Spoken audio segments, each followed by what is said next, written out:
চায়ের সাথে fish finger কোন রেস্টুরেন্ট থেকে আনিয়েছিস রে?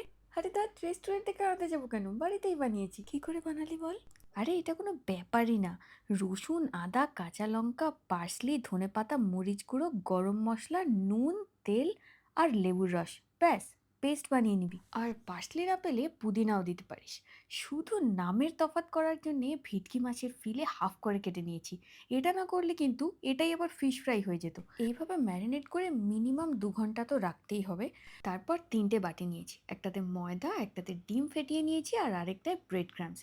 এইবার ম্যারিনেট করা মাছগুলোকে প্রথমে ময়দা, তারপরে ডিম আর একদম শেষে ব্রেড ক্রাম্বে একবার কোট করে নিলেই মোটামুটি 90% কাজ কিন্তু এখানেই শেষ।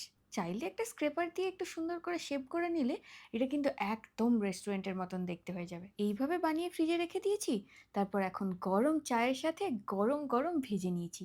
আর যে ডিমটা পড়েছিল ওটাকে একটুখানি সার্ভিং এর সময় কেতাবাজি করার জন্যে সেটাকে আবার ভেজে নিয়েছি। অল্প একটু চালের গুঁড়ো দিয়েছি যাতে একদম ক্রিস্পি হয়ে যায়। আমিও তাহলে একদিন বাড়িতে বানাবো জানিস। আমি তো একবারেই একটু বেশি করে বানিয়ে নিই। সুন্দর করে এয়ারটাইট করে ফ্রিজারে রেখে দিলে 15-20 দিন হঠাৎ কেউ বাড়িতে আসলো বা চটজলদি ভালো কিছু খেতে ইচ্ছা করছে, গরম তেলে ভেজে নিলেই ফিশ ফিঙ্গার একদম তৈরি। আর সিঙ্গাপুরে যে অর্ডার করলেই ভালো ফিশ ফিঙ্গার পাওয়া যাবে এমনটাও নয়। আমার বাবা ঘরোয়া উপকরণ দিয়ে বাড়িতে বানানো এই গরম গরম ফিশ ফিঙ্গার একদম ফাটাফাটি।